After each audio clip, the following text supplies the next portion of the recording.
What's up, guys? So I just got notified of this morning from Trevor, who is one of our sort of key library partners with the syndicate, and he's also one of the instructors here in Sync Academy. So you guys probably all have seen Trevor's tutorials.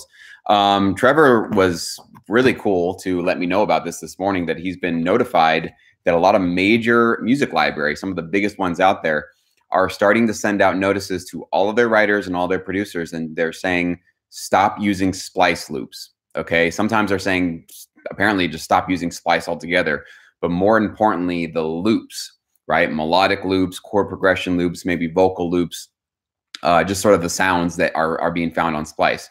Now, when I first heard this, I thought, well, that's definitely potentially a big problem. Maybe Splice is not starting to do unauthorized samples that can't be commercially released, and maybe some of these libraries are getting in trouble.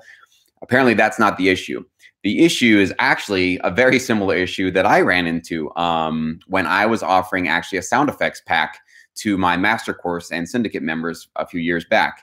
And that issue is that multiple producers were using the exact same samples and transition effects and everything in their tracks, so that when I was putting together an album and asking for tracks from members, everything sounded the same. Every transition had the same 808 or bass sub drop down, and then a riser, same swoosh effect, same impacts, right? So all the tracks started to kind of have the same sound to them.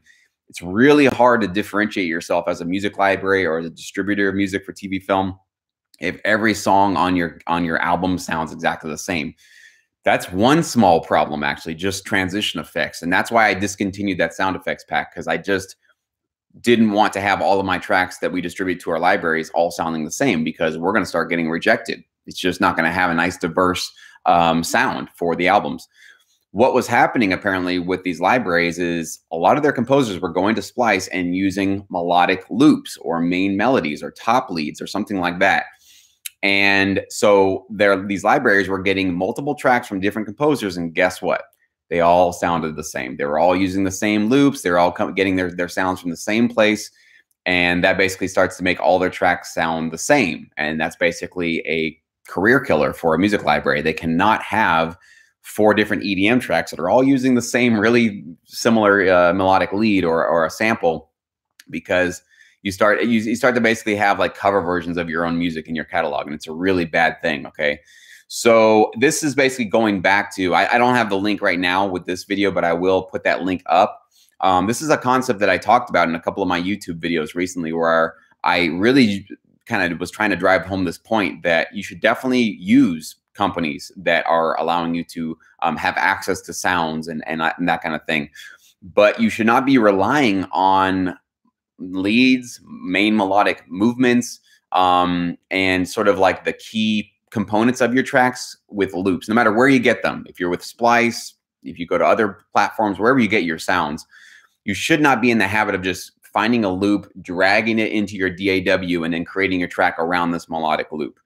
And this is why, because you're not going to be able to differentiate yourself in this industry. And now what you're going to probably find is that if you're working for a major library and they send you this notice and that's been your workflow this entire time, you're going to have to go back to school now. You're going to have to learn how to create all of your own melodic leads, chord progressions, everything that really gives your track its essence. You're going to have to start creating those things from scratch now. You cannot use loops anymore. It's always been a bad idea to be too reliant on those kind of loops. When I personally use loops, it's usually for things that are not crucial for the track. And by that, I mean percussion loops, okay? A hi-hat loop, maybe a top loop for my drum section that's, some EDM track, and I need some really intricate sort of hi-hats mixed with shakers or some electronic elements or something. That's not going to be a key component to my track. That's going to be something that adds the rhythm, it adds some interest to the track, right? But it's kind of the ear candy, it's sort of the embellishments that is supporting a great chord progression, a great lead, a great sort of structure to the track. So hopefully that makes sense for you guys. But I would not be using, a synth lead for the lead of my tracks, a loop, I mean. So if there's a loop synth lead somewhere in Splice, throwing that into your track is going to lead you to these kind of problems where you can get your tracks rejected. And now, especially as the industry is getting more and more saturated, more and more producers are coming on board, you have to even fight harder these days to differentiate yourself from the competition. So if you want to stand out from the competition and just avoid all those issues, I'm not saying don't use a great kick sample, a snare hit. Maybe even you go find some great synth sounds that you can basically plug into Serum or something like that, and then create your own melodies on top of that. I'm not saying don't ever do that or never use vocal chants or anything like that. That is what, you know, these samples are for. But when it comes to loops, like literally taking your entire drum pattern from a loop, or actually just taking a drum loop and just throwing that into your track and calling that your drum part, it just doesn't cut it anymore. It's just not something that's going to get you very far in this business. I'm not saying you won't get accepted by doing that, but especially when you're going to be using, let's say, a drum loop that has a kick, a snare, hi-hats, and crash cymbals and toms all in one wave file, you're really screwed, because they're going to say, all right, cool, give us the stems. And if you can't give the stems to them, they might reject the track. So don't set yourself up for failure by going the lazy route. The lazy route is you're relying too much on these samples and all that kind of stuff. So this is really cool to know, and I'm really glad that Trevor shared this with me. I haven't personally gotten these notices from the libraries that I've worked with, but he's obviously seen this going around in the industry. So I definitely trust that he has his finger on the pulse also of what's happening out there. So to steer you guys in the right direction, I know that I have definitely recommended Splice wholeheartedly, and I still do. I'm not saying, you know, if you work with a library and they tell you stop using Splice, okay, respect their wishes and stop using Splice. Okay, don't just, you know, take my advice. Because if I got that notice from some of the libraries that I work with and they said, hey, no more Splice, guys, sorry, we're getting too much of the same sounds, I'm done with Splice, at least for that library. I'm not going to be using Splice in any of the tracks that I send to them, because I want to respect their wishes and I want to be a professional, right? So just be aware of that kind of a thing.